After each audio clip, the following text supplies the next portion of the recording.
Welcome to our wealth call for November 2024. And today's call, I'm excited to be talking about advanced 1031 exchange strategies, but specifically strategies that maybe a little outside the box, right? You're not looking to chase a return or chase a certain asset type, but maybe you're looking to help yourself through a primary and exchange mixed use option, or maybe you're looking to bless your kids or family or friends. Maybe a really good friend like Steve here. Steve Decker, my good friend, with IPX 1031. So to make sure we have a very appropriate and accurate conversation about 1031 exchange, I've invited Steve here on our call, which many of you may already know from past calls, to really get into some good nitty-gritty details of exchanges that maybe not heard of very commonly, but that have a huge impact on what you can do for your kids and your family, or maybe what you could not do, depending on whether it serves you now or down the road. So Steve, thanks for your commitment of time. What are you about and how do you help? I appreciate the opportunity to be here today, Nick.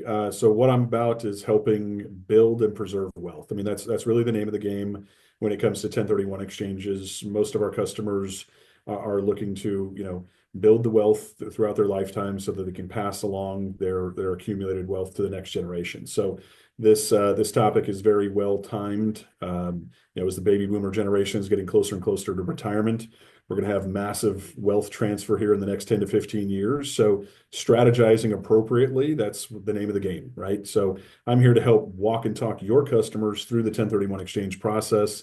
We are the nation's largest qualified intermediary, which is a necessary part of your transaction anytime you do a 1031 exchange. So I'm just here to do what you tell me to do, Nick. Well, we're here to educate people so that when they're enjoying their turkey with gravy and pumpkin pie or whatever it is that you enjoy on your own holiday terms and times, so you guys can just be having and be thinking about maybe who you're looking around the table to and who you might want to have an opportunity to bless, right? As far as what you've done well in your life and how you planned, and maybe how you can help your family members right now with an asset that's no longer serving you with what you need in your life, which is a great place to be. So I'm really excited to get into this details about how do we help each other within our family and our friends win? How do we help ourselves to better plan, maybe selling our primary residence to make sure we can defer or not have to pay as much tax as humanly possible so we can keep enjoying that income and wealth for ourselves, for our kids, and for our grandkids, and for their kids. Because this is a generational game that we're playing. And it's a great game that we get to have a conversation about today, Steve. So let's get into it. Before we get into the strategies for 1031 exchange, I want to do just a very quick overview of the 1031 exchange basics. So the IRS defines a like-kind exchange as when you exchange real property used for business or held for an investment solely for other business or investment property that is the same or like kind. In other words, what qualifies a property is the function or use of it for either investment or business use. Now, a very common misunderstanding is that the like-kind aspect or element is the type of property. So duplex for duplex, apartment building for apartment building. Fortunately, that's not the case. We actually have a lot of options available to you. As you can see here on this image, the point we want to convey here is just the sheer amount of options to consider when doing a 1031 exchange. A lot of people might think they are restrictive, yet this provides a great visual of really the many elements and endless options you can choose from to help satisfy a successful 1031 exchange. For the quick overview of guidelines, in order to complete a 1031 exchange and defer all taxes, right, we must reinvest equal or greater to the sale property or the relinquished property. Important timelines, you have 45 days from closing on the relinquished property in order to identify properties to purchase, of which one or multiple of those you will close on within 180 days. Reminder on that is just letting people know naturally, as we plan for this in advance, we have far more than 45 days to identify, knowing that we're looking for the target before we close escrow.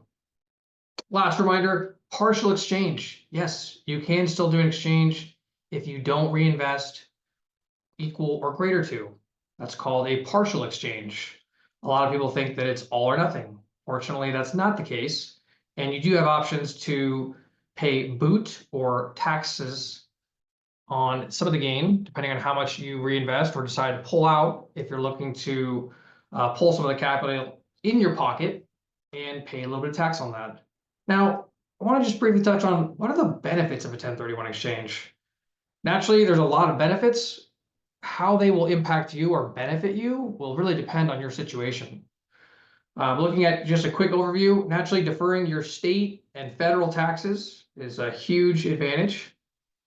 Also, depreciation recapture, which we did not put on here, which is at 25%, meaning every year you write depreciation off, if you sell that and do not 1031 exchange, the government wants 25% back.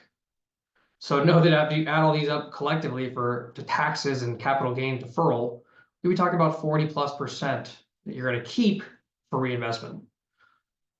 You can involve multiple properties. So this helps in many ways as far as consolidating, diversifying, or helping bless your kids. You can allow an adult kid to predetermine their inheritance. This is huge. I know people always like to say that, hey, we have trust that's taken care of, and yet this is an opportunity to have an open conversation with your kids, your family members, and help them while you're still alive, which I would imagine is more rewarding than waiting until afterwards. Another benefit of 1031 exchange is just improving the property asset as a whole from an investment function, whether it's in poor condition, needs a lot of work, which means money out of your pocket, or it's just an asset where you can redeploy your capital and make far better monthly income and returns, which, depending on where you're at, might be more beneficial than looking for appreciation. And lastly, it just gives you a 1031 gives you a chance, an opportunity, an option to change your investment position to better suit you and still defer all taxes. That's a phenomenal benefit. Let's take advantage of it. Understanding your exchange opportunity. So this is an opportunity for us to sit down and take stock of what we have, how it's serving us currently, and evaluating whether or not it's something that still meets our needs or will meet our needs at a future date. It's very common that I'm helping clients out that have had properties that they essentially just forgot about or just kept continuing as a rental without really reevaluating or inspecting what they have. So this is critical just to recognize that because we've owned something for 10 years doesn't mean that it's something that still serves us in year 11, 12, 13, 15, or 20. Maybe it still does, but the point being, we really need to stop, understand what we have, take stock of inventory of what our real estate assets are, how they will serve us moving forward, and whether there's a gap or something that's inefficient, it's not working for you. It's too costly for repairs, so you don't actually make a profit. There's too many things coming up that are going to be expensive that you don't want to spend money for. Or maybe it's just you don't need the income from the asset anymore. So simplifying the property makes sense to reduce your management burdens and tenant responsibilities. Lastly, is it something where if you don't need it, you could help someone else out? This is really changing the way we look at some of these things and inspecting what we think to be true and making sure what we have is actually helping us and not becoming a burden or something that doesn't make financial sense anymore. So I really want you to understand, why did you initially buy the asset? Was it something that served as a owner occupied for you and your family, for yourself, and eventually became a rental? Which naturally that's telling it itself, right? You didn't buy it as an investment. So why would you keep it for 30 years if you actually wanted an investment? Understanding these things is important. And again, there's no action that might need to be taken, yet knowing where you're at and maybe what the opportunity could be, well, that's tremendous. That allows you to understand the landscape, understand how you might be able to help yourself and other people, and really get clear on what is it that I have and how is it helping me. So, what are your needs now and what will they be in the future? It's just important to understand where we're at in the season of life and what we'll need 5 years from now, 10 years from now. Because some of these strategies and planning, hey, they require time, and time meaning in the form of years. So it's really important we do this exercise, and that's something as real estate wealth advisors that we can help with, right? Reviewing a performance test of your property or portfolio and understanding how it's doing for you and whether it still makes sense. So as we look at these, reasons or motivations why we may or may not make a change, just ask yourself, what are my current needs? Do I need profit or cash flow every month from this to maintain my lifestyle? Do I not need it? And it's just essentially play money or donation money. So understanding these things and what's important to you about this ownership and how you need it to work for you is really what we're trying to expose here in this conversation. Also, hey, if you've done things right in life, especially within your real estate portfolio, why not take a look at options to enjoy it? Meaning converting rental property to a second home or to a vacation home, or maybe something that'll serve you, your kids, and your grandkids. Because in many cases, that's a lot more exciting than toilets, tenants, and trash. And I'm sure we can agree on that. Last thing, ask yourself these questions. Will a 1031 exchange help me solve a problem? Will it better serve my needs now or in the future? Will it allow me to bless my kids, grandkids, other family members, or maybe even a friend? And is making a change with a 1031 exchange something that will help me create additional value in sense of other than just being a income producing asset, maybe it's something that also my kids can benefit from or they could use. So looking at the landscape from a more holistic approach and just evaluating where you might be able to improve or get more value or intrinsic value out of what you own and how it's serving you in your current season of life. Now let's get into some of the strategies with mixed use, split use, third party related or third party exchanges rather, and related party exchanges, and how we can use some of these concepts and strategies to help move us forward or plan for the upcoming years ahead.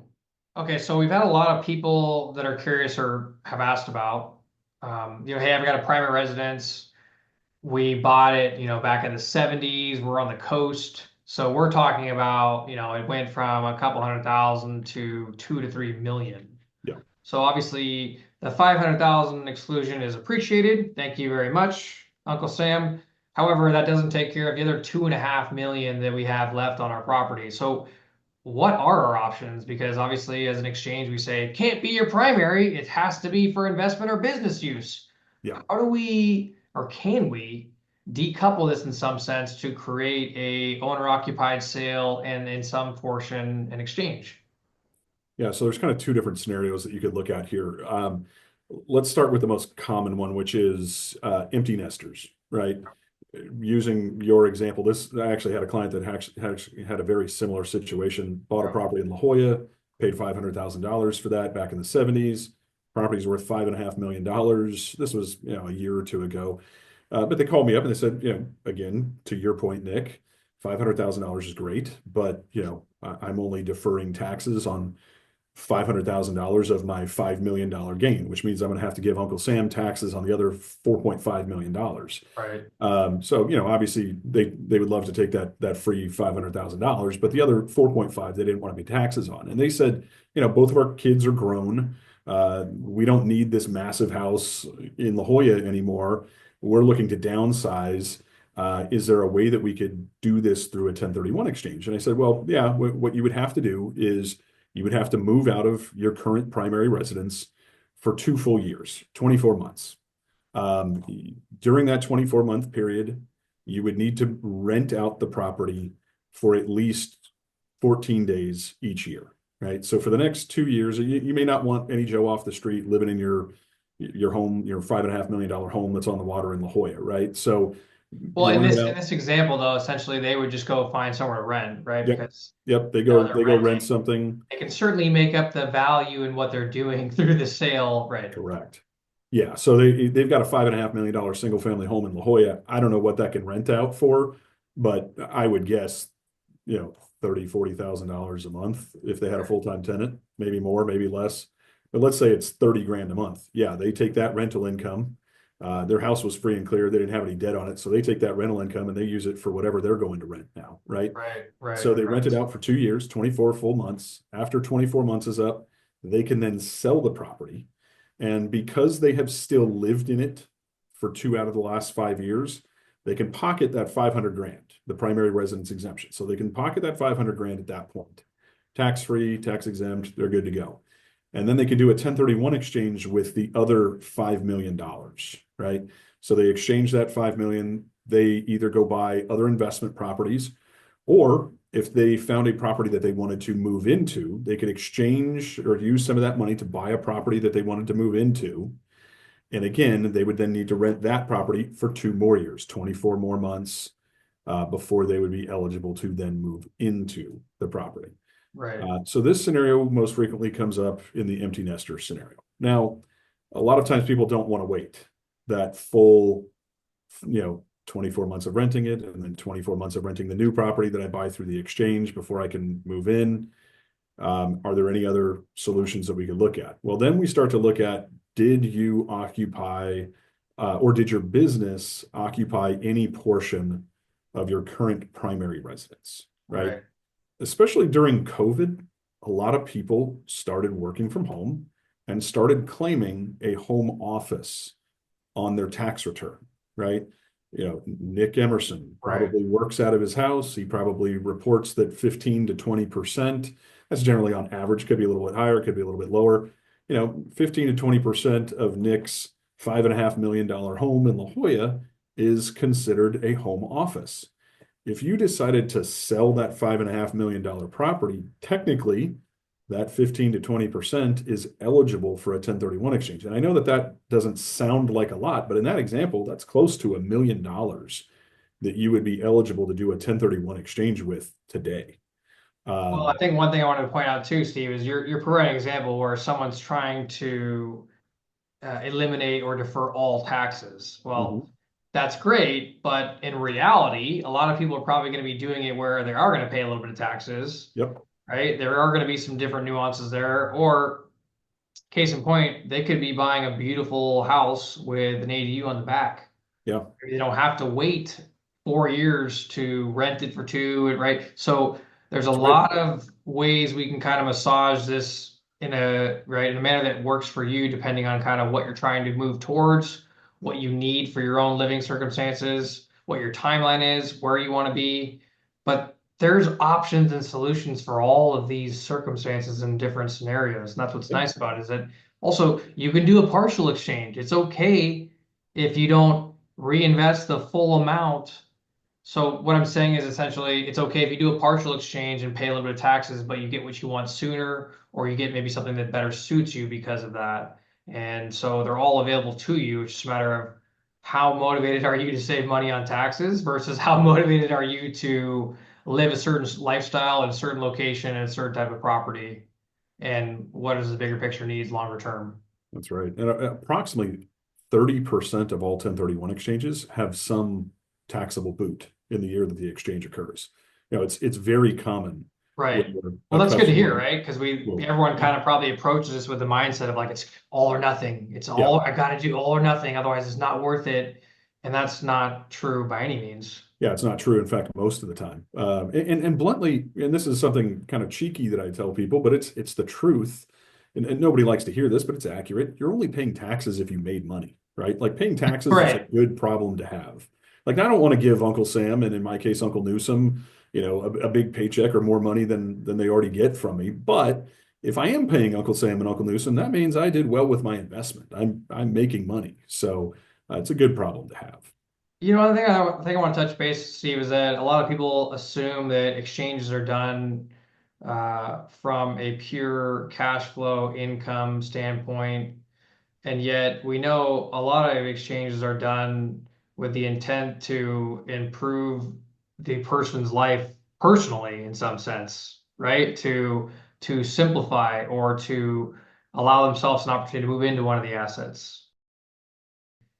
You've had a certain asset for a certain length of time that has a great position, I'm sure. If you've owned it for any length prior to COVID, you're probably doing pretty well right now. Look at that as how could that serve you, whether it's for investment or personally. I've got clients right now where, in years past, it was an asset they would never sell, right? It was just there. It's an amazing asset. And Yep. guess what? 2 years later, we're going to sell it because selling that allows me to get this. And I Yep. want that more now because I'm 20 years removed from when I first bought that. And so this is no longer serving me. And I guess I just want to give people permission to reevaluate what they have and just ask themselves, why did I buy this?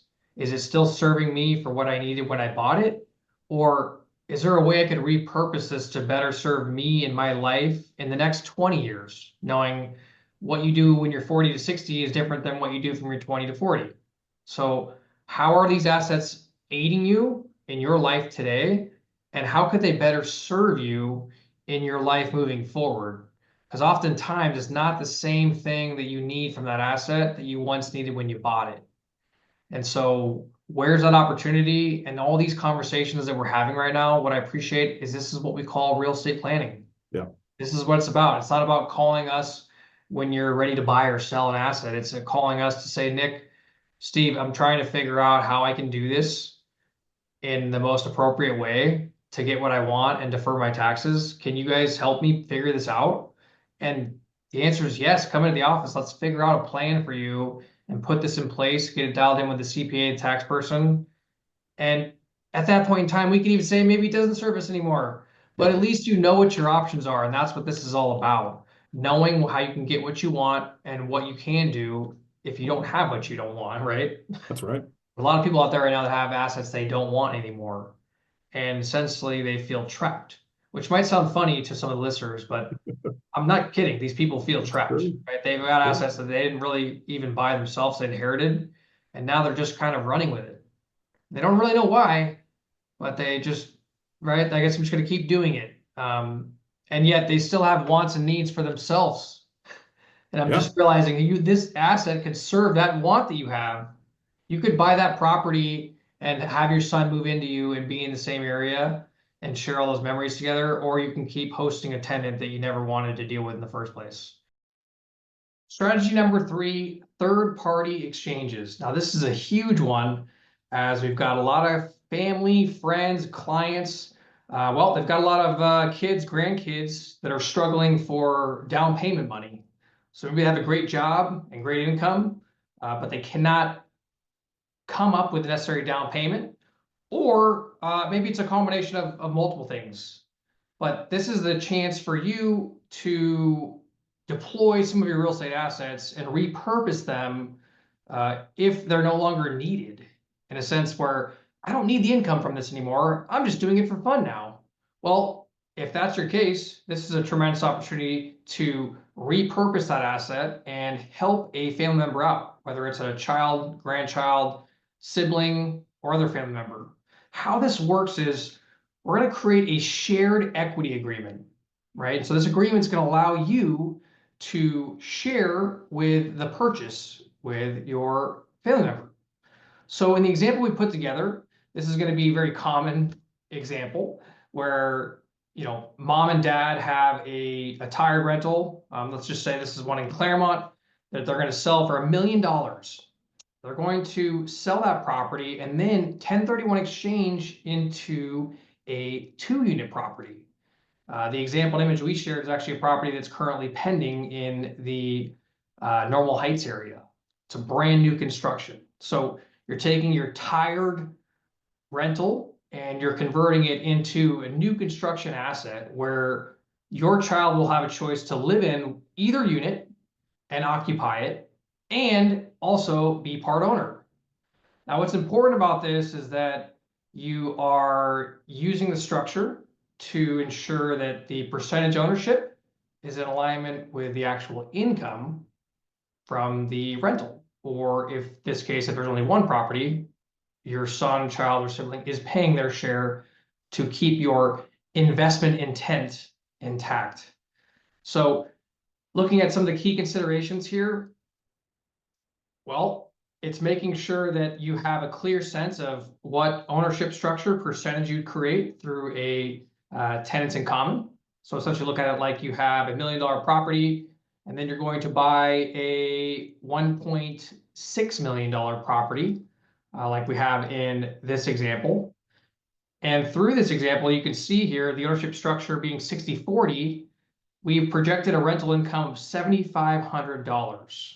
So provided your child is helping contribute and your 60% ownership structure is being met, meaning 60% of the 7,500 fair market rent is going to you, you're continuing to keep your investment intent. Now, after 2 years, the structure can be changed in a manner where there is more ownership to your child, or there could be a gift structure put together. This is where you want to make sure you're meeting with your CPA and getting crystal clear on exactly how to set it up. And ideally, this is things you're having before you take any action. That way you're crystal clear on exactly what you need to do to meet the performance and the necessary requirements to make sure that there's no disqualification and that everyone wins. So through this example and through the key considerations, the main thing we want you to help understand is that you can still keep an investment intent and help out a family member. And this can be accomplished through buying one single family from one single family sale, or it could be something where you buy a multifamily, 2, 3, or 4 units, and your family member lives in one of the units and rents the rest out. There's a lot of ways that you can accomplish this, and we just want to expose this so you understand really maybe how you're thinking. That 1031 exchange is for improving my investment assets. And a lot of times that might be the case, but this is to help you understand that there's other options available and that maybe it's not specifically for investment use. Maybe it's because you don't need it anymore and you want to help someone. So this is a great strategy and tool that can be used in many different layers. And we're excited to have more conversations with this about people because we're helping a lot of people to formulate this plan now to put in place in the coming years. Their Right. options are there for you. We're just hoping you take some of this in education and use it to help get you and your family what you want when you want it. Because that's what this is all about, building wealth and using the wealth in a manner that's going to serve you and your family long term. I think we crushed that one. What do you think, Steve? I think it was great. Yeah. And you mentioned COVID, right?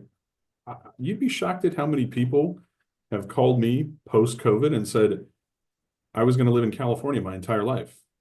And then COVID hit. And then I realized I can do my normal 9 to 5 or remotely. And I'm giving the state of California the highest ordinary income tax of any state in the country. So now I've moved. And a lot of people move to Tennessee, right? They moved to Right. Idaho. They moved Right. to, Nevada. They went to Texas, Florida, states with lower or no state income tax. And so, those people thought, oh, I'm never going to leave the Sunshine State. I mean, look outside, Nick. It's, behind me, it's 74 degrees and sunny, and it's, the middle of November right now, while we're shooting this. But people's lives change, and sometimes they don't plan for their life to change. And then they Right. realize, you know what? I really don't want to manage that rental or those 5 rentals that I have back in Southern California from 2,000 miles away. So now they want to reposition those assets. They want to sell California and buy where they now live. They want to buy a Right. Tennessee.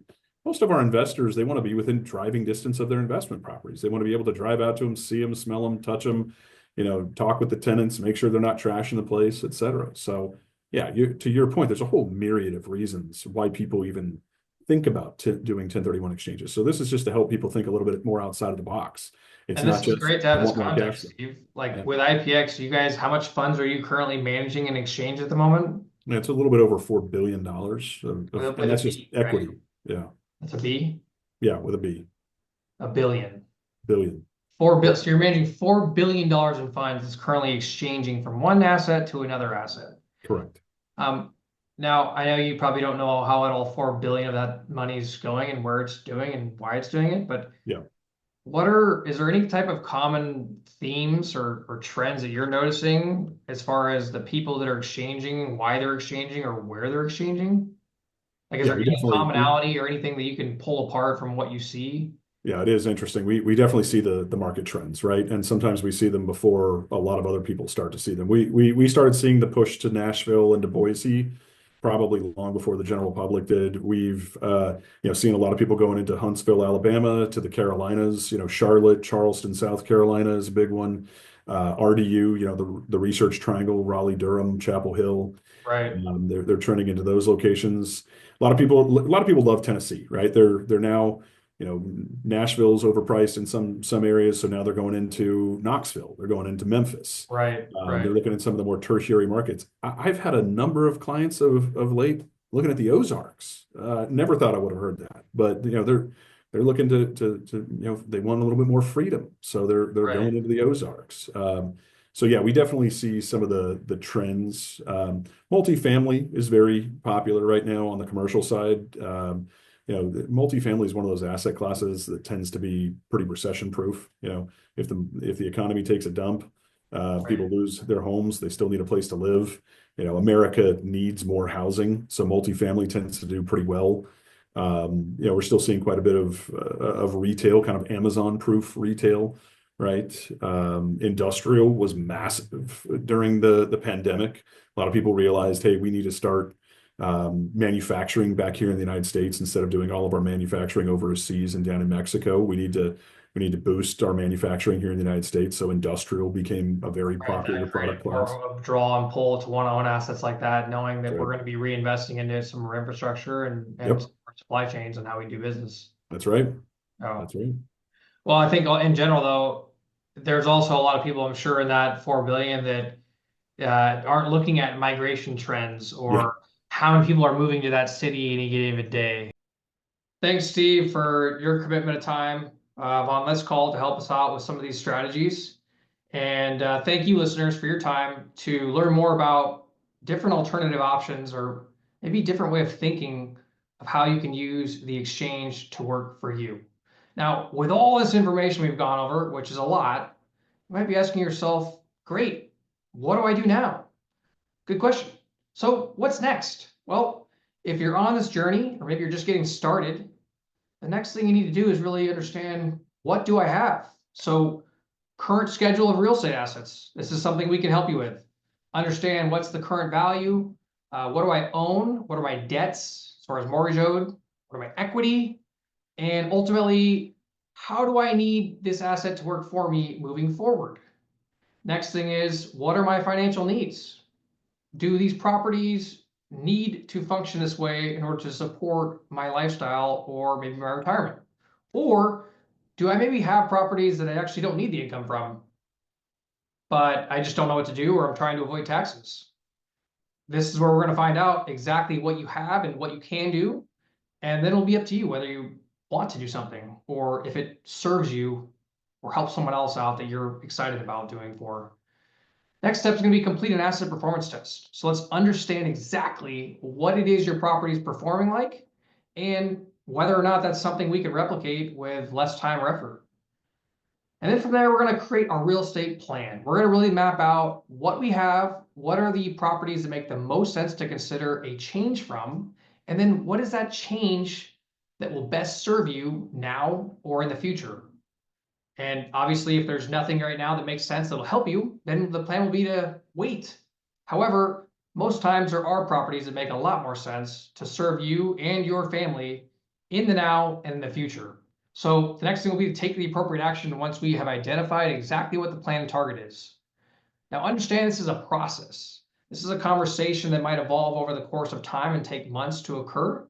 So don't be afraid to get started just to learn more and identify where you're at to know where you could go next. Lastly, to recap, just a quick reminder of some of our real estate advisory services. How can we help serve you knowing that we're not your traditional realtor? We're actually really an advisor in this real estate space for you. So real estate planning, as I just talked about, creating a comprehensive plan to understand more about what you have, what you can do, and what you should do next if you want to do something next. A rental performance test. So if you're curious what your rental is currently performing like and how that might stack up against other opportunities in the marketplace, we'll run through that, give you a clear sense of what your current cash on cash is and how hard your capital is working for you. Pre-market and project management services. So we help out clients with putting together a scope of work and managing the property through our vendor network to make sure they're getting the best price in the least amount of time. Lastly, 1031 exchange strategy session. Let's figure out what kind of exchange options exist for you and when it might make sense to put that plan in place. And of course, if you have more than one asset or rental, you have maybe 5, 6, 10, we do offer a bulk portfolio review, which does come with a paid service. But no, we can go through your portfolio, whether it's 5, 10, 20 properties, to go through and get you really a rank and order of where your property's at in performance and which ones would be the most appropriate to consider making a change from. I trust everyone listening to the call has gotten plenty of tidbits and value to help you with your direction of where you might go next. And we look forward to seeing you on our next call at the beginning of 2025 to continue keeping you informed and wealthy and healthy in the new year. Until then, see you next time.